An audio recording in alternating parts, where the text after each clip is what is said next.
हाय people, 2019 के इस question में जो भी इंपॉर्टेंट डाटा गिवन है वो मैंने बोर्ड पे नोट कर रखा है। But before solving this one एक बार हम पूरी स्टेटमेंट पढ़ लेते हैं। A certain processor deploys a single level cache. The cache block size is 8 words and the word size is 4 bytes. The memory system uses a 60 MHz clock. To service a cache miss, the memory controller first takes one cycle to accept the starting address of the block. Then it takes 3 cycles to fetch all the 8 words of the block and finally transmits the words of requested block at rate of 1 word per cycle. The maximum bandwidth of the memory system when program running on processor issues a series of read operations is dash into 10 raised to the power 6 bytes per second. Okay, तो यहां पे आपको दिया गया है कि एक processor के मेमोरी सिस्टम की क्लॉक है 60 मेगाहर्ट्ज। 60 मेगाहर्ट्ज का मतलब है 60 mega clocks are generated every second. 60 mega clocks are generated every second because hertz का मतलब ही होता है टाइम्स पर सेकंड। और आपको यह भी दिया गया है कि cash block is 8 words, also one block is 4 bytes. तो कैश ब्लॉक कितने बाइट्स का हुआ? 8 into 4 which is 32 bytes. Okay, और आपको यह बताया गया है कि जब एक कैश मिस होती है तो कितने क्लॉक्स लगते हैं और क्या क्या ऑपरेशंस परफॉर्म होते हैं। कैश मिस होने पर सबसे पहले हम उस ब्लॉक का स्टार्टिंग एड्रेस मेमोरी में भेजते हैं जिस ब्लॉक में वो वर्ड प्रेजेंट है जो मिस हो गया।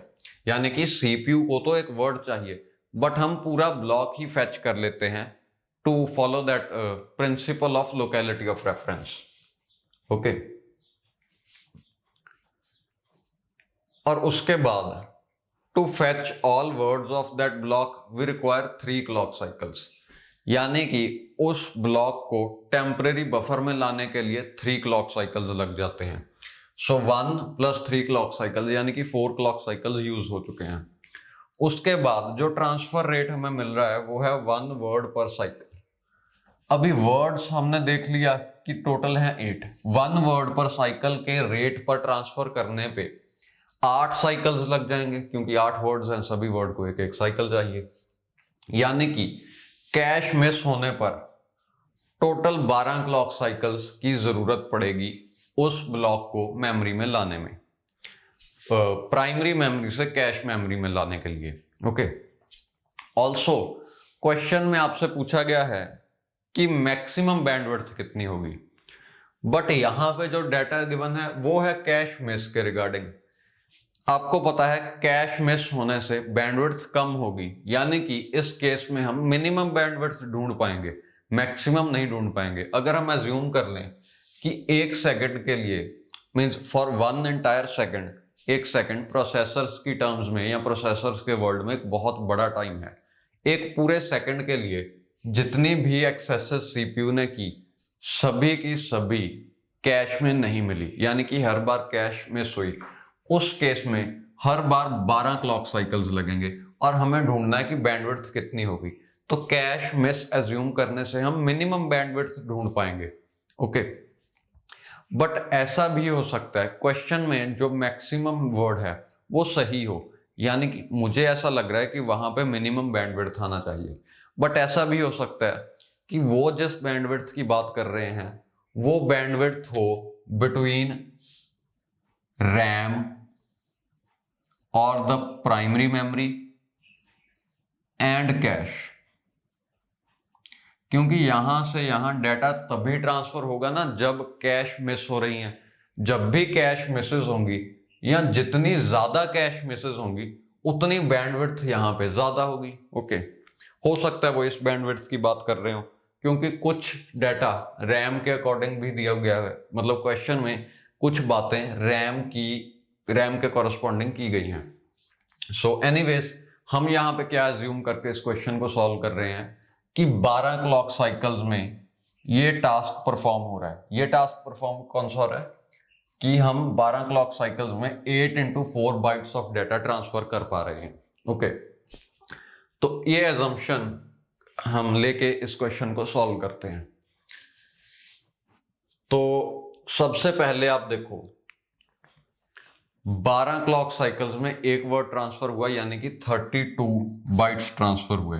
12 clock cycles are enough to transfer 32 bytes of data. आपने ढूंढना है कि एक सेकंड में कितने बाइट्स डेटा ट्रांसफर होगा। 12 क्लॉक साइकिल्स में पता है, यानी कि हमें क्लॉक साइकिल्स को सेकंड्स में कन्वर्ट करना पड़ेगा। तो इससे अच्छा है हम एक सेकंड में ढूंढने की जगह सीधा ये ढूंढ लें कि 60 into 10 raised to the power 6 clock cycles में कितना डेटा ट्रांसफर हो रहा है। बिकॉज अगर मुझे पता चल जाए कि इतने क्लॉक साइकिल्स में कितना डेटा ट्रांसफर हो रहा है, मैं कह दूंगा कि एक सेकंड में भी तो उतना ही डेटा ट्रांसफर होगा ना, क्योंकि इतने क्लॉक साइकिल्स को भी एक ही सेकंड चाहिए। तो एक सेकंड में कितना डेटा ट्रांसफर हो रहा है, इसे ढूंढने की बजाय आप ये ढूंढो 60 into 10 raised to the power 6 clock cycles में कितना डेटा ट्रांसफर हो रहा है। अब आपको पता है 12 क्लॉक साइकिल्स में इतना डेटा जा रहा है, ढूंढना इतने में कितना जा रहा है। तो आप देखो 12 into 5 is 60 और ये 10 raised to the power 6 extra है, यानी कि इस इक्वेशन को आप मल्टीप्लाई करवा दो 5 into 10 raised to the power 6 के साथ, तो ये बन जाएगा 12 into 5 हुआ 60 और 10 raised to the power 6 साथ में आ जाएगा 60 into 10 raised to the power 6 clock cycles are enough to transfer 32 into 5 is 160 into 10 raised to the power 6।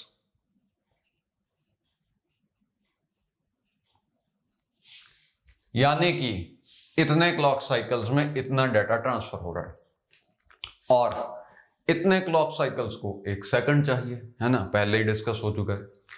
तो क्या मैं ऐसा लिख सकता हूं कि एक सेकंड